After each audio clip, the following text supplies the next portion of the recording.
Tonight, we begin with a development that United States officials had feared, monitored, and quietly prepared for across three administrations. A move that unfolded not over months of diplomatic back and forth, but in 72 hours. 72 hours that saw American diplomats evacuated from multiple Middle Eastern posts. 72 hours that prompted the most severe Israeli military alert since October 2023. 72 hours that brought two of the world's most powerful militaries to the edge of direct confrontation. What Iran did this week crossed a line that Washington had hoped would hold. And when that line broke, President Donald Trump did not hesitate. He responded with decisiveness, with clarity, and with a warning that left no room for misinterpretation. Within hours, Israeli Prime Minister Benjamin Netanyahu followed with his own statement. A statement that defense analysts are now calling the most explicit final warning Israel has ever issued to the Islamic Republic. This is not a drill. This is not posturing. This is the most dangerous escalation in the Middle East since the height of the 2024 regional crisis. And tonight, we're going to break down exactly what happened, why it happened, and what comes next. For 18 months now, there have been signals, not from official press releases, not from formal diplomatic channels, just signals that Iran was preparing something unprecedented. Iran has been provocative, yes, but they have been calculated in their provocations. Their moves have followed a certain rhythm, a predictability, almost a choreography. But what set off alarm bells in Washington and Tel Aviv this week was that the rhythm went silent. Intelligence analysts who monitor Iranian military communications know the indicators. The movement of ballistic missile batteries from fixed positions, the repositioning of naval assets in the Strait of Hormuz, the sudden increase in encrypted communications between Tehran and proxy commanders, the abrupt cancellation of scheduled military exercises, all of that went quiet. And whenever Iran goes quiet, it means something is about to get loud. For months, the Islamic Revolutionary Guard Corps had been testing boundaries. They harassed American naval vessels in the Persian Gulf. They accelerated uranium enrichment beyond any civilian justification. They supplied increasingly sophisticated weapons to Hezbollah, Hamas, and the Houthis. But there was always a pattern. A provocation would be followed by a cooling period. An escalation would be followed by back-channel communications suggesting Tehran knew exactly where the red lines were. That pattern defined Iranian behavior for years. Until this week. Until Tehran decided that the patterns no longer served their interests. Until they made a move that shattered every assumption American and Israeli intelligence had been operating under. Early Tuesday morning, United States intelligence satellites detected what they described as unprecedented military repositioning across multiple Iranian installations, including the activation of missile systems that had not been deployed in over 7 years. These are the kinds of weapon systems that Iran only activates when they are signaling something very specific, imminent military action, a fundamental shift in strategic posture, or preparation for a conflict they believe is now inevitable. Pentagon analysts didn't know which category this fell into, or whether it fell into all three at once. But what they did know was that Iran was changing its defensive stance to something far more aggressive. And when a nation with Iran's capabilities shifts posture without explanation, even by the smallest measure, every intelligence agency in the Western world pays attention. Within hours, the situation became clearer and far more alarming. Iranian naval vessels, including several fast attack boats armed with anti-ship missiles, began moving into positions that would allow them to threaten commercial shipping lanes.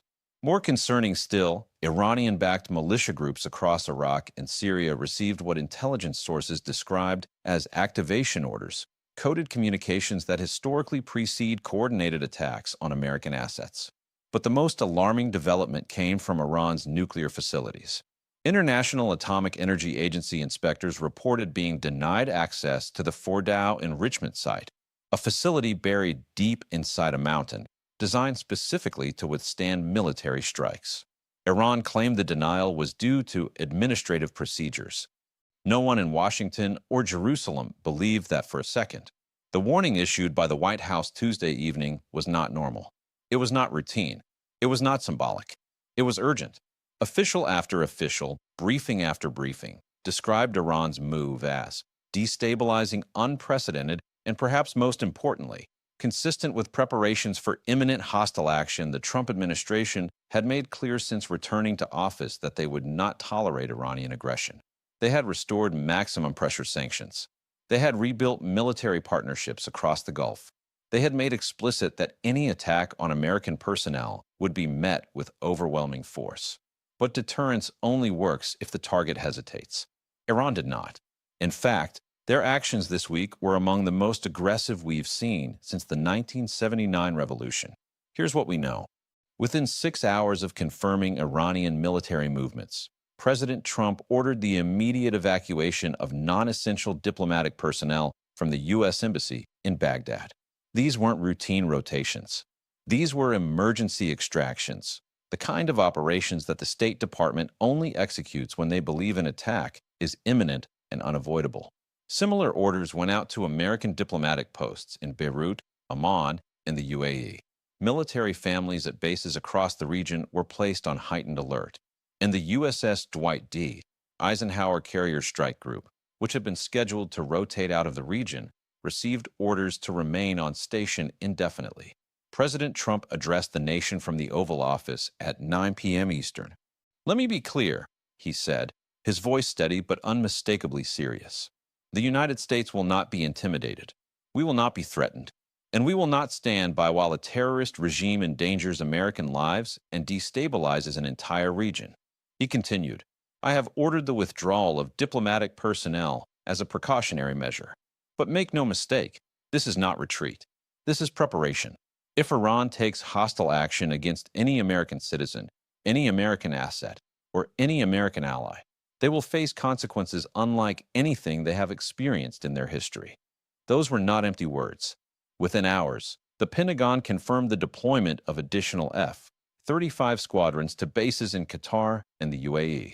B-52 bombers were repositioned to Diego Garcia, and the Navy began moving a second carrier strike group toward the region. Tonight, Israeli Defense Forces confirmed that they launched preemptive strikes on Iranian proxy positions across Syria, including a weapons depot near Damascus that had recently been expanded for what analysts believe was preparation for a large-scale rocket attack on northern Israel. Israel acted before Iran could execute whatever plan was already in motion. They hit the weapons depot. They hit command and control facilities used by Hezbollah coordinators. They hit convoy routes that were likely preparing to transport precision-guided missiles into Lebanon.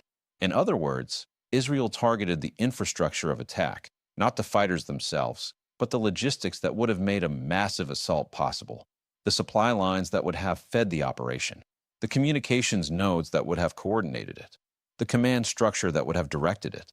This is what made the White House's warning so urgent. Iran's repositioning wasn't just symbolic, it was actionable. It represented the kind of coordinated preparation that could trigger a regional war if left unchecked. And Israel, understanding that fully, responded with force. Not recklessly, not impulsively, but strategically. They didn't strike Iranian territory directly. They didn't target Iranian civilians or population centers. They hit military infrastructure. They hit weapons systems. They hit the mechanisms of war before those mechanisms could be used. Defense Minister Yoav Gallant appeared at a press conference alongside IDF Chief of Staff Herzi Halevi. "We have intelligence," Gallant said, "that suggests Iran intended to use the coming days to execute a coordinated attack across multiple fronts. Hezbollah from the north, militias from Syria, possibly direct action from Iranian territory itself." He paused. "We did not wait for that attack to come. We acted to prevent it, and we will continue to act as long as the threat remains." And here's where the story becomes even more alarming. Intelligence analysts now believe that Iran's latest moves were designed to test the resolve of American leadership after a period of perceived uncertainty. The Islamic Republic has been watching American politics closely. They watched the chaos of the 2024 election. They watched the debates over foreign policy. They watched what they interpreted as hesitation, division, and weakness. Iran wanted to see whether Washington would delay, debate, or defer. But instead, the opposite happened. The Trump administration didn't delay. They responded with a speed that was so decisive, so coordinated, that even Tehran noticed. You don't get Iran's attention easily. But today, Washington did. Senior defense officials speaking with CNN under anonymity described Iran's strategy as probing escalation, a way to test boundaries and measure responses without committing to full-scale conflict. But the United States and Israel proved today that they remain both vigilant and willing. Their responses were not only swift, they were calibrated so precisely that Iranian commanders had no time to reposition their assets before the strikes landed. That timing matters because it shows something crucial. It shows that American and Israeli intelligence had penetrated Iranian planning at the highest levels. It shows that the defenders were not passive observers waiting to react. They were active participants who understood the threat and moved to neutralize it before it could materialize. As reports continued coming in throughout the evening, we learned more about the scale of the Allied response. Israeli Air Force jets carried out more than 40 strike sorties across Syrian territory, forcing Iranian advisors to abandon multiple forward operating positions. U.S. Navy vessels in the Persian Gulf targeted surveillance drones that had been launched in the last 48 hours on apparent reconnaissance missions. British and French naval assets operating alongside American forces reportedly intercepted communications used by Iranian naval commanders to coordinate their positioning in the Strait of Hormuz. This wasn't just a military response. This wasn't just a diplomatic signal. This was strategic coordination. This was Allied unity in the face of direct threat. And Allied unity is the one thing Iran has struggled to fracture since the Abraham Accords reshaped the region. For every advance Iran has made, every proxy they've armed, every militia they've funded, every enrichment centrifuge they've activated, the coalition has countered with something that complicates their calculations. Tonight was no exception. In fact, tonight may have been the clearest demonstration yet that Iran cannot act with impunity. Remember, Iran thought they had a window of opportunity. They thought the transition period between administrations had created confusion. They thought years of economic sanctions had weakened American resolve rather than strengthening it. They thought the October 2023 war and its aftermath had exhausted Israel's military capacity. But tonight, the exact opposite is happening. The United States is more forward deployed in the region than it has been in years. Israel's military is operating with precision that surprised even optimistic analysts. And the coalition that Iran hoped would fracture is instead operating with remarkable coordination. This was Iran's miscalculation. They believed that aggression would be met with appeasement. They believed that threats would produce concessions. They believed that the West had lost the appetite for confrontation. Tonight, they learned otherwise. What makes this moment so critical and so unpredictable is that Iran's latest move happened at a time when Supreme Leader Ali Khamenei is under extraordinary internal pressure. Hardliners in the Revolutionary Guard want escalation. Reformists in the civilian government want economic relief. The population wants an end to isolation and poverty. Regional allies like Hezbollah want support that Iran is struggling to provide. Khamenei is balancing these demands while facing questions about succession and legacy. And when leaders in that position make sudden moves, they're not doing it from strength. They're doing it from pressure. They're doing it from vulnerability. This is what makes Iran so dangerous right now. A regime under pressure, facing internal divisions, watching its proxies suffer defeats, seeing its nuclear program under unprecedented scrutiny. That regime may calculate that only dramatic action can restore its position. That calculation is what brought us to tonight. And that calculation is what makes the next 48 hours so consequential. The State Department's official statement, now distributed to every American embassy worldwide, was designed to signal that Washington is not willing to allow escalation to proceed unchecked. Secretary of State Marco Rubio said plainly that Iran's military repositioning was inconsistent with any nation genuinely seeking regional stability. That is diplomatic language for, "We know what you're planning, and we won't let it happen." You don't usually hear that tone from the State Department unless something serious is at stake. Rubio continued, "The United States has demonstrated patience. We have demonstrated willingness to engage diplomatically, but we have also demonstrated, and will continue to demonstrate, that threats to American personnel and interests will be met with appropriate response." He did not define what appropriate response means. He didn't have to. The military deployments already underway made the definition clear. Meanwhile, Israeli Prime Minister Benjamin Netanyahu addressed the Knesset in a stark, uncompromising speech tonight. He said, "Israel has faced existential threats before. We have never flinched. We will not flinch now." He said, "To the regime in Tehran, I deliver this message directly. We know where your missiles are. We know where your commanders sleep. We know the routes your weapons travel. Do not test us." And he said, "This is not a warning we will repeat. This is a final warning. The next hostile act, the next rocket, the next drone, the next proxy attack will be met with devastation you cannot imagine and cannot survive." These are not rhetorical flourishes. These are statements from a leader who understands just how high the stakes have become. Netanyahu has faced criticism throughout his career for aggressive rhetoric. But those who have studied him closely note something different about tonight's address. There was no political calculation in his words. There was no electoral maneuvering. There was only warning, direct, explicit, and final. Here's what makes the situation even more concerning. Iran's latest moves weren't isolated. Along with their military repositioning, Hezbollah forces in southern Lebanon also began moving heavy weapons closer to the Israeli border.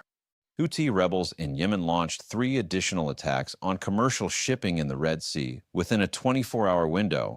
Iraqi militia groups increased rocket attacks targeting American bases in Syria, with 4 separate incidents reported in the last 72 hours. All of this happened within the same 3-day period. When Iran moves multiple pieces at once, it means something larger is underway. This is coordination. This is preparation. This is what the opening phase of a regional war looks like. And everyone who watches this region professionally understands exactly what they're seeing. Intelligence analysts are now considering several possibilities.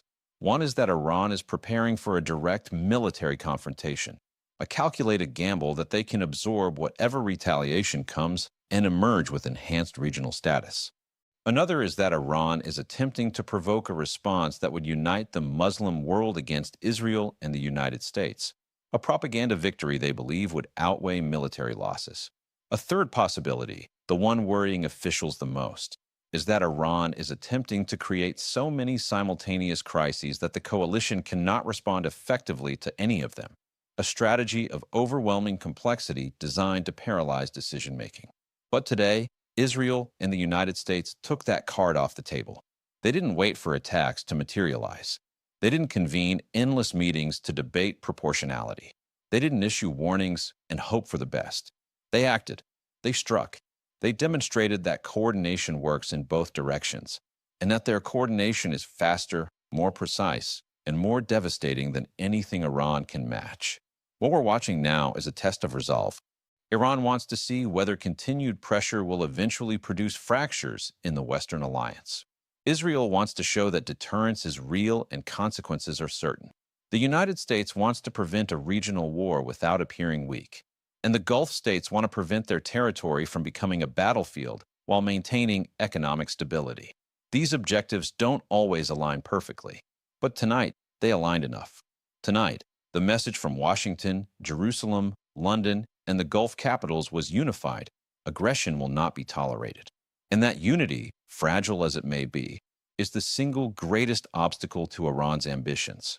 Tonight, we've heard from Pentagon officials who are now monitoring Iranian military communications in real time.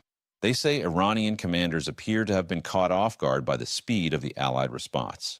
They say internal communications suggest confusion about how Western forces knew so much about their positioning. And they say Iran's decision to activate long-dormant weapons systems is likely part of a broader deterrence strategy intended to signal that any attack on Iranian territory would trigger catastrophic retaliation. But Israel is not backing down. In fact, Israel is increasing its operational tempo.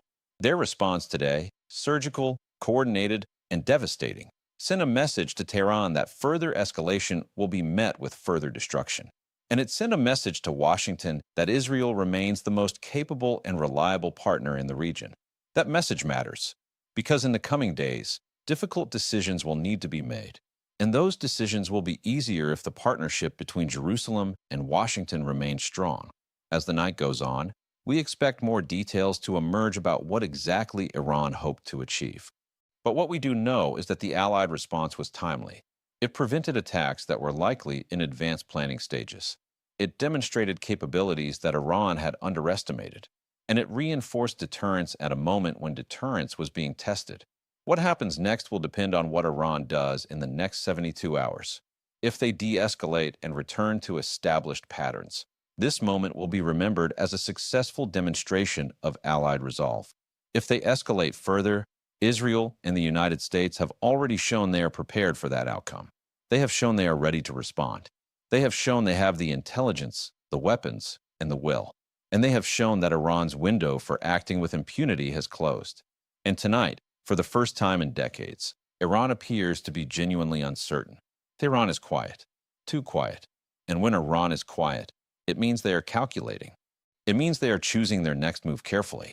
Because tonight, the Islamic Republic learned something they have learned many times before, but perhaps never so clearly, that threats without capability are empty, that aggression without preparation is suicide, and that the forces arrayed against them are stronger, faster, and more determined than they ever imagined. This story is far from over. The next 48 hours could bring de-escalation or disaster. The diplomatic channels remain open, but barely. The military forces remain deployed and ready. But tonight, one thing is clear. The United States will protect its people. Israel will defend its existence. And Iran will face consequences for every hostile action it takes.